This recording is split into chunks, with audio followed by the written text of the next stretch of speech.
নমস্কার, আমি আইনজীবী শতদল চট্টোপাধ্যায় কথা বলছি।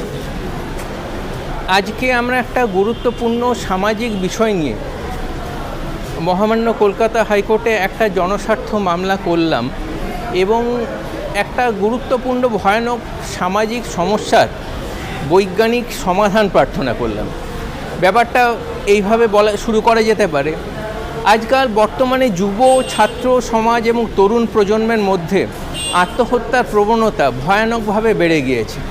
এর একাধিক কারণ আছে এবং এই আত্মহত্যার প্রবণতা বিশেষ করে যারা ছাত্র সমাজ, ক্যারিয়ার এবং শিক্ষা জগতের সাথে জড়িত তাদের মধ্যে এই প্রবণতা বেশি, এবং পারিবারিক অশান্তি, স্বামী স্ত্রী ঝগড়া, একে কেন্দ্র করেও আত্মহত্যার প্রবণতা অত্যন্ত বেশি। একে প্রতিরোধের জন্য কেন্দ্রীয় সরকার 2017 সালে দি মেন্টাল হেলথ কেয়ার অ্যাক্ট 2017 নামে একটি আইন প্রণয়ন করে। ওই আইনের 115 ধারাতে বলা আছে কিভাবে সুইসাইডকে প্রতিরোধ করা যায়, এবং এই মর্মে কেন্দ্রীয় সরকার the national suicide prevention strategy 2020 অর্থাৎ কোভিডের সময়ে একটি পথ পরিকল্পনা অবলম্বন করে এবং এই মর্মে 2022 সালে কেন্দ্রীয় সরকার থেকে অর্থ বরাদ্দও করা হয়ে থাকে। এবং এই উদ্যোগ পরিকল্পনা আমরা বাস্তব জীবনে, অর্থাৎ কীভাবে সুইসাইডকে প্রতিরোধ করা যায়, ছাত্রদের মধ্যে, শিক্ষা জগতের মধ্যে অল্প অল্প করে দেখতে পেলেও পারিবারিক অশান্তির ক্ষেত্রে একেবারেই দেখতে পাইনি। শাশুড়ি বউয়ের সাথে অশান্তি হয়, একজন সুইসাইড করে ফেলে। অল্প বয়সী স্বামী স্ত্রীর মধ্যে অশান্তি ঝগড়া হয়, একজন সুইসাইড করে ফেলে। এটা হিন্দু, মুসলিম, শিখ, বৌদ্ধ সমস্ত ধর্ম সম্প্রদায়ের মধ্যে এই ঘটনা ঘটে থাকে। এটা একটা সম্পূর্ণ মানবিক বিপর্যয়, অথচ এর বৈজ্ঞানিক এবং হোলিস্টিক সমাধান উভয়ই আছে। তো সেই মর্মেই আমরা মহামান্য চিফ জাস্টিসের কাছে প্রার্থনা করলাম। তো এর সমাধান কি? আধুনিক বিজ্ঞান বলে যে মানুষের সুইসাইডাল টেন্ডেন্সি আছে তার আগে সেটা মেডিকেল টেস্টের মাধ্যমে আইডেন্টিফাই করতে হবে, এবং দি মেন্টাল হেলথ কেয়ার অ্যাক্ট 2017-এও এর সুযোগ আছে। এবং সেই পরীক্ষাতে যদি তার মধ্যে অস্বাভাবিক মানসিক স্ট্রেস, ডিপ্রেশন, অ্যাংজাইটি এগুলো থাকে, যা যদি এতটাই থাকে যে তাকে আত্মহত্যার দিকে ঠেলে দেয়, সেক্ষেত্রে তাকে উপযুক্ত ঔষধ, থেরাপি এবং উপযুক্ত ব্যবস্থা নিতে হবে। এই প্রার্থনাও আমরা মহামান্য চিফ জাস্টিসের কাছে করলাম। তখন মহামান্য চিফ জাস্টিস অত্যন্ত মনোযোগ সহকারে আমাদের সমস্ত প্রার্থনা শুনলেন, সমস্ত যাবতীয় প্রমাণ, নথিপত্র অত্যন্ত মনোযোগ সহকারে দেখলেন। ওনাকে আমার অজস্র ধন্যবাদ। তারপর উনি অত্যন্ত বিচক্ষণতার সাথে নির্দেশ দিলেন যে এটা একটা বিশাল মানবিক উদ্যোগ, মানুষকে সুইসাইডের হাত থেকে রক্ষা করার উদ্যোগটা, এটা আমাদের সংবিধানের মধ্যেই পড়ে। আর্টিকেল 21, যেটা মানুষকে মর্যাদার সাথে বেঁচে থাকার অধিকার দেয়।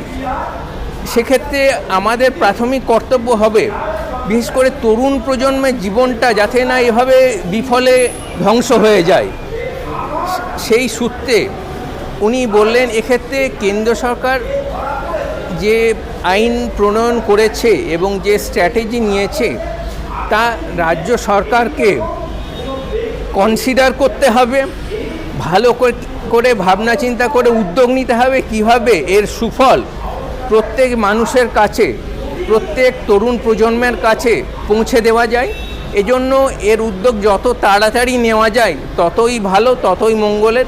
এবং উনি এই উদ্যোগকে লাগু করার জন্য 6 সপ্তাহের মধ্যে অতি দ্রুত পদক্ষেপ নিতে হবে এই মর্মে নির্দেশ দিয়েছেন। হ্যাঁ হ্যাঁ হ্যাঁ হ্যাঁ এবার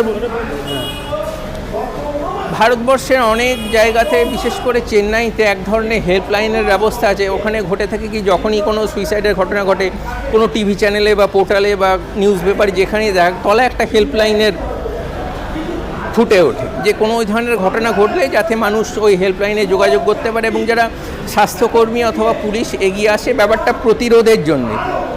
মানুষের জীবন ধ্বংস হওয়ার আগেই তার প্রতিরোধ করা উচিত, এটা আমরা সকলেই জানি। তাকে ধরে রাখা উচিত, তার প্রতিষেধকের ব্যবস্থা করা উচিত। তো এই উদ্যোগটা যদি পশ্চিমবঙ্গেও শুরু করা যায় সম্পূর্ণ বিজ্ঞানসম্মতভাবে, তো খুবই ভালো হয়। তাহলে আমি যেটা বললাম সেটা উল্টো হবে। ওটাকে আমাদের দেশে মামলা ছাড়া কোনো কিছুই হয় না, সেটা জনস্বার্থ হোক চাই বা স্বতঃস্ফূর্ত হোক, সমস্ত দিক থেকে কিন্তু মামলা করতে হবে। মানুষের উপকারের জন্যও মামলা করতে হবে, মানুষের বিচার পাওয়ার জন্যও মামলা করতে হবে। আপনারা জানেন যে করোনা ভাইরাস হয়েছিল মহামারী সারা ভারতবর্ষে তথা সারা পৃথিবীতে, সে নিয়েও একটি সরকারি কিছু সাহায্য অনুদান জনগণের জন্যে কেন্দ্র সরকার থেকে সেটাকে অ্যালার্ট হয়, সে নিয়েও মামলা করতে হচ্ছে, সেটা যাতে জনগণের কাছে পৌঁছে যায়।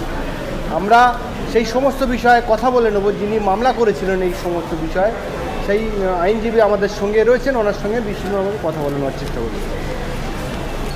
দেখো লাইটটা ঠিক হচ্ছে না, ওই দিক যাবে, তবে অংশগ্রহণ করুন।